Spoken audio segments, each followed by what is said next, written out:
Welcome to Our College Your Voices. I'm your host, Kara Monroe. Disability Support Services is an important team at Ivy Tech, and there are folks from every campus that provide services to students who are otherly abled. I am excited to have 4 of the members of our statewide Disability Support Services team here with us today on the podcast to talk a little bit more about what they do in regular times, as well as I think we'll probably dive in a little bit to how their work has changed in the COVID-19 world. So let's go ahead and meet our panel. And first up is Carey Treager. Hi, Kerry. Hi, how are you? I am good. Can you tell us a little bit about yourself, please? Sure. Well, my name is Carey Treager. I work at the Ivy Tech Systems office, and I serve as the Assistant Vice President for Student Advocacy, as well as the College Title IX Coordinator. And in that role, I get to help support our disability support services functions. Excellent. Very good. Thanks, Carey. And Jaime Frey. Hi, Jaime. Hi, Kara. Hi, everyone. I'm Jaime Frey. I serve at Ivy Tech as the Director of Disability Support Services as well as Career Development. So I have dual roles on my campus. I've been with the college for about 18 years and get to do lots of different stuff working with our students. So excited to be here today. Thank you. Excellent. And Jaime, remind us which campus you're with. I'm at Terre Haute. Excellent. Thank you. Yeah. And I pronounced your last name incorrectly. I'm sorry. I will try to do better today. It looks like Frey. It's okay. Okay. And next up is Pat Toombs. Hi, Pat. Hi. I've worked at the Anderson campus for 18 years. I've had many different roles, but always disability support services has been a part of what I've done. Excellent. Great to have you here. And last but not least is Sandra Senatore Roberts. Hi, Sandra. Hi, Kara. How are you today? Okay. How are you? I'm all right. Can you tell us a little bit about yourself? Yeah, I'm Sandra Senatore Roberts. I work at the South Bend Elkhart campus. I've been with Ivy Tech for 10 years in the role of Disability Support Services Director, and I'm also the campus lead for wraparound services at South Bend Elkhart. Excellent. So you've been incredibly busy with wraparound services during the COVID-19 too, I know. Yeah. Absolutely. All right. Well, let's dive into some questions. And I know that you all have had some good conversation about these, so I'm really excited for our audience to hear all that you have to share today. First of all, what are the services that are provided by Disability Support Services at Ivy Tech? Well, like you mentioned, Kara, Ivy Tech, like most other colleges, have dedicated staff to help students with disabilities receive the resources and assistance they need to succeed in their educational journey. So Ivy Tech has a DSS office on every campus, and they have staff on every campus to help students and support students. The staff in these roles have a number of different responsibilities. The main purpose of our DSS offices are to ensure equal access for students with disabilities and protection against discrimination as outlined by the American with Disabilities Act, or what you may be more familiar as hearing called ADA, as well as Section 504 of the Rehabilitation Act of 1973. So have some pretty strong legal guidance that we use and try to make sure that the college is complying with at all times. So the primary role of our DSS team is really to support students with disabilities to secure reasonable academic accommodations in their academic programs, in their courses, and really in all activities they may participate at the college. In addition to that, our staff also provide ongoing coaching for students with disabilities. They provide consultation to faculty and staff regarding disability accessibility as they design their courses and think about their learning opportunities they're going to provide. And then also they really advocate and work hard to provide educational programming across campuses that improve our campus climate in regards to issues like accessibility and inclusion for students. Excellent. What are some of the disabilities that students have, and what are the things that we're able to serve at Ivy Tech? So Kerry already mentioned that American with Disabilities Act, ADA, students who are considered disabled are defined as having a physical or mental impairment, and it's going to substantially limit one or more major life activity.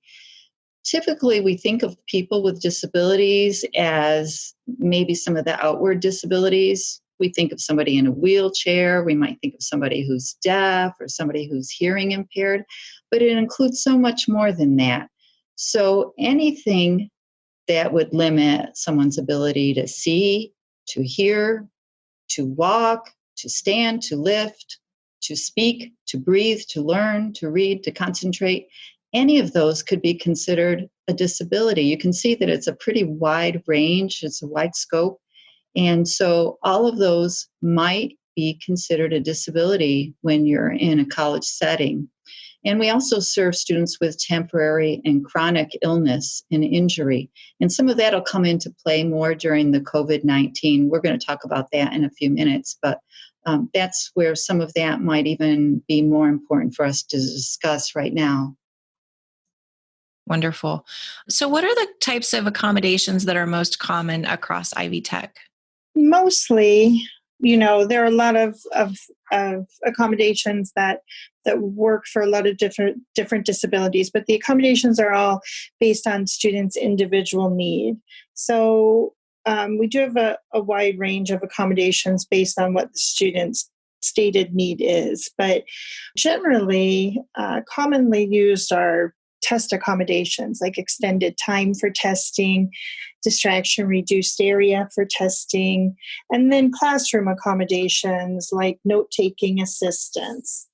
But we have other classroom accommodations like sign language interpreting for deaf students, or remote transcription services for students who are hard of hearing, and then also providing text in alternative format for students with visual and learning impairments. And so if a student has a need for an accommodation, how do they go about requesting that?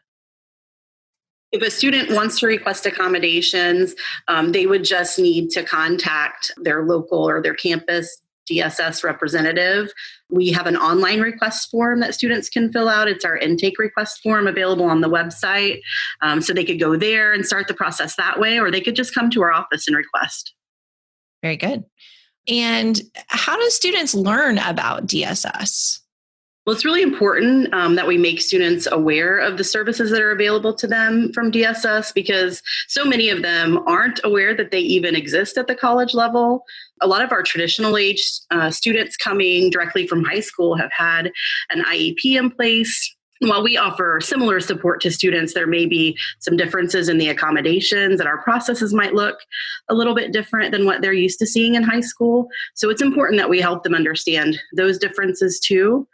We try to tell students about disability services in a variety of ways. I know I attend our new student orientation every semester to share with students, and I know most of my colleagues around the state do as well.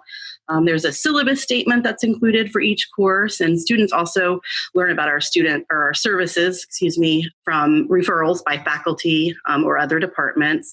So there's also a place dedicated on the DSS website or the Ivy Tech website to DSS where students can find a ton of great information. Excellent. And I'll make sure to put that website link in our show notes today so folks can find it. It's a great resource. I know for me personally, in semesters that I teach, I always really look carefully for your guidance, because I know there is a lot of law behind what you do, but I know as individuals, we could be more educated. And so I want to give you all a chance to just tell us, what are some things you wish that every person at Ivy Tech knew to better serve students? And I'm going to listen carefully, so I try to take these in with confidence and apply them without having to refer every question to you all. I'm really glad you asked that question, because it is everybody's responsibility. It isn't just the responsibility of the Disability Support Service Office, but everything that we do, every program, every class, everything that we put on the website, everything must be accessible. So that means that everybody is responsible. The college is legally mandated to make sure that all of our facilities and content are accessible. So we're talking about class content, and obviously that would fall on faculty. They need to think about Ivy Learn, the media they use, the software, even test banks. All of that needs to be accessible. And thankfully, we've got some phenomenal online technology coordinators who assist with that. I am so impressed. I've gone to them many times myself.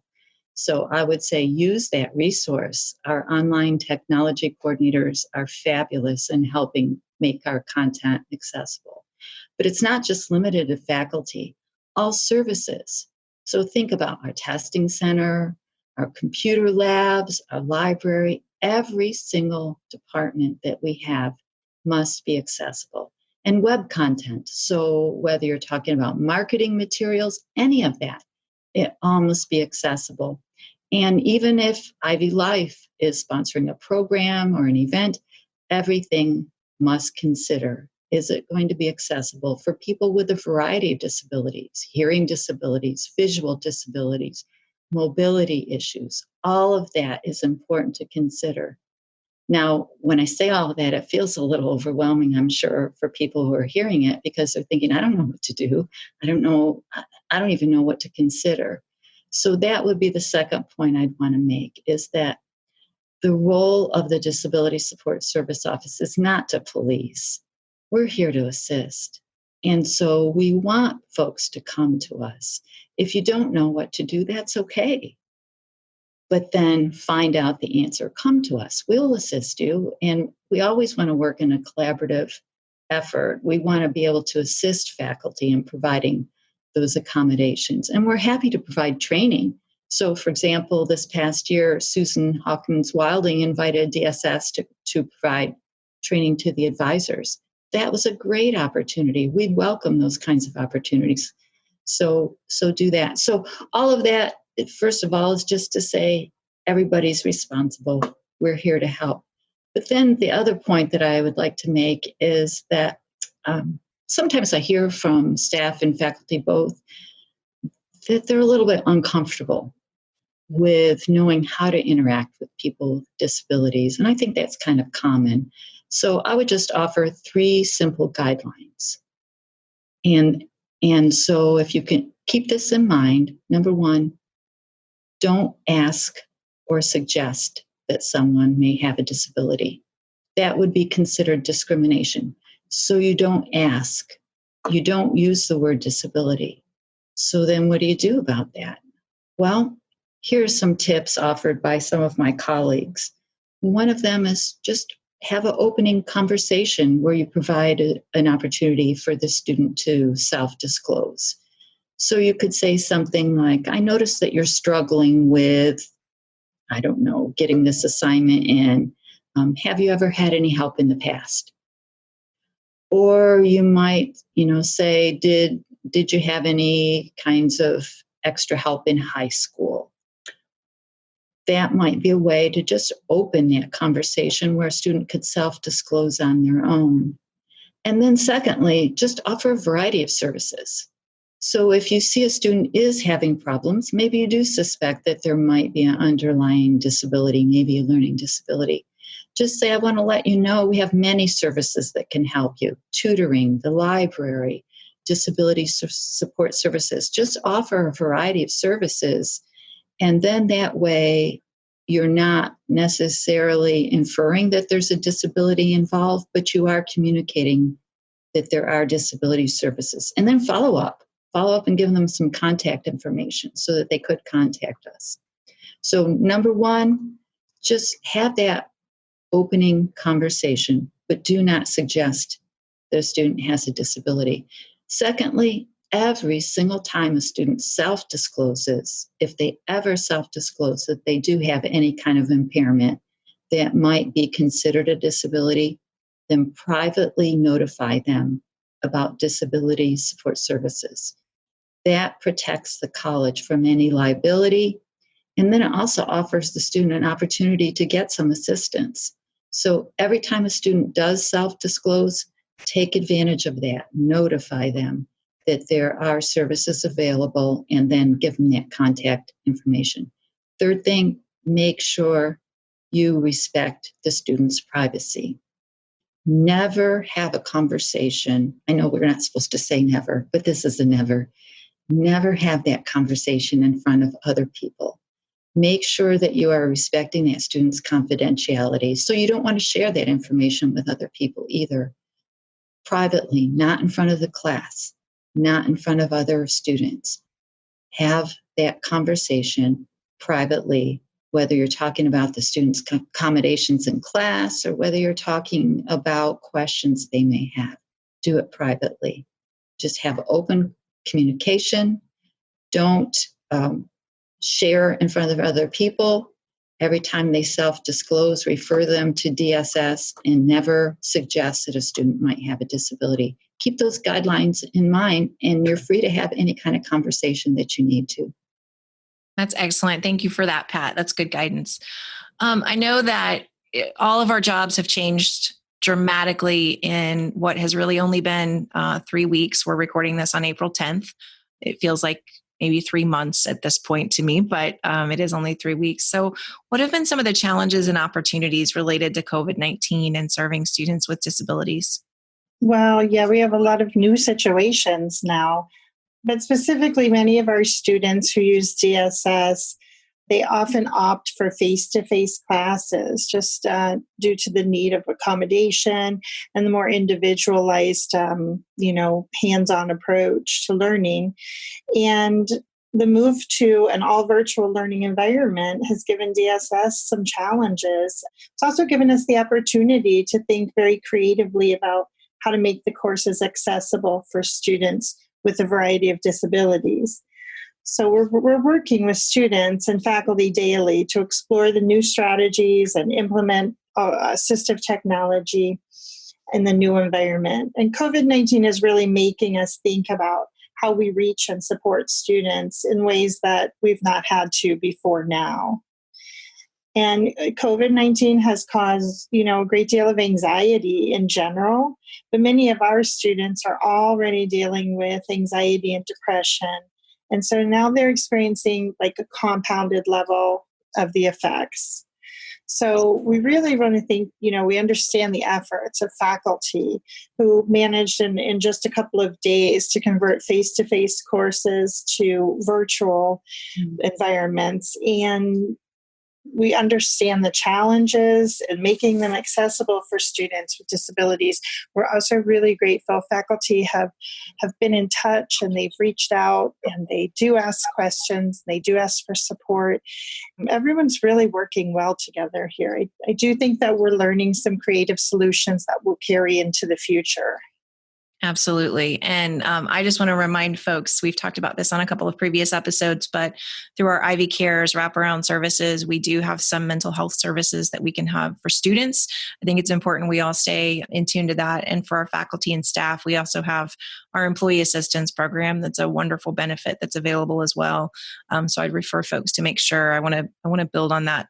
I think it's important to always reemphasize those resources that are available for our students and faculty and staff. So Sandra, thank you so much for sharing that. I want to give you all just a chance to share any closing thoughts you have as we wrap up today's episode. I would just say that in the 18 years that I've worked here, I've seen the college make great strides. Accessibility is now being considered proactively rather than just being a mere afterthought. And I love that. I love the fact that our strategic plan, Goal 8, has in there that we strive to establish and maintain a culture of diversity, equity, and belonging for all of our students. So that's really adding that inclusivity for students with disabilities. And so I think that's just an expression of the value that college places on becoming an accessible college and serving our students with disabilities. Even this conversation that we're having today is a great example of that. So I thank you for doing that. Thank you for this opportunity. Well, I just wanted to thank you, of course, for having us. We're pleased to be able to get the word out and share the services that we offer to our students. And I think we just want everyone to know that we're here to help. We're here to collaborate and assist with working with students. If you're unsure or you need help working with a particular student, we are pretty good at getting creative and trying to help our students be successful. So please feel free to reach out anytime. And again, thank you, Kara, for doing this today. My pleasure. We end every episode with a call to action, so I'll just echo what you've heard in the episode. If you have questions about disability support services and how to provide accommodations to students, or if you're a student who is unsure of how to get services, please reach out. And remember, we'll put the DSS website in our show notes today. It's important that we continue to share news about what this team can provide and the resources that they have. Thanks to everybody for joining this episode of Our College, Your Voices. I want to thank the members of today's panel, Carey Treager, Jaime Frey, Pat Toombs, and Sandra Senatore Roberts. It was a great conversation, ladies. Thank you so much for joining. I'm your host, Kara Monroe. You can connect with me on Twitter at K&M Tweets. You can reach us by email at ourcollegeyourvoices@ivtech.edu. Leave us a voicemail at 317-572-5049. If you're an Ivy Tech faculty or staff member, you can join our Microsoft Teams listener community. Our website is ivtech.edu/podcast. Production assistance for this and every episode provided by Becky Campbell, Sarah Ferguson, and the Ivy Tech Community College marketing team. And our podcast concept is by Matthew Pittman. Theme music and post-production services provided by Jen Edds at the Brassy Broadcasting Company. And we will talk to you next time on Our College, Your Voices.